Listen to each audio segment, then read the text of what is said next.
Hello guys, welcome to mambafixcars. Today I'm gonna be taking a compressor out of a 2016 Nissan Versa.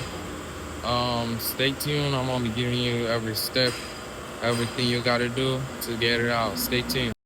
Alright guys, what you gotta do first is shut your freon out so you don't waste it. And we're gonna go on the bottom. And since it's running, just tell you the stuff you gotta take off. You gotta take off the belt withers from the side over there. We're gonna take the AC lines down there. The compressor has 3 bolts holding it. This compressor has one here, second here, the third one there. We're gonna be taking out of that big hole right there. As you can see, our compressor right there. Yeah, that's it. So once this done, I'm gonna raise the car and work from the bottom. Alright guys, so I'm gonna be taking the tire off so I could take this out, so I could get access to the belt, so I could get space too. But even like you could just like shift this one, turn the tire and take this one off so you could get to it. But I prefer taking this off. Alright guys, with the tire out, you could bend this the way I've done it instead of taking it all the way out, and then you can get space to access your belt right there. Guys, so this is a bit tricky with the adjuster to take the belt out. This is our adjuster right here, so you're gonna lose this bolt a little bit. This knot, you're gonna lose it a little bit and come to the side and thread this one backwards.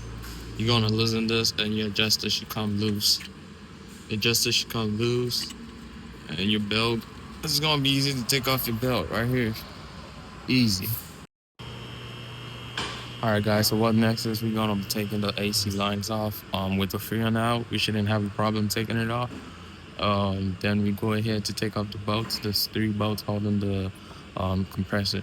Alright guys, so with your bolts out, with your 3 bolts out, when you look in right here, this compressor is gonna drop a little bit. When you're looking right here, you see the connector for the compressor right here. So you're gonna push the tab down, pull it out, and you should be good to bring this compressor out. Alright guys, here's our compressor. Taking it out pretty easy to do.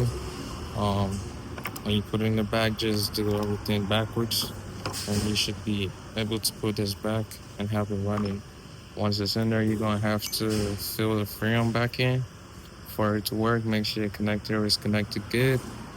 And yeah, so this is the end of my video. Thank you all for watching. If it helped you, like, subscribe to my channel for more videos. Let me know how long it took you to do this in the comment section. All right, peace out.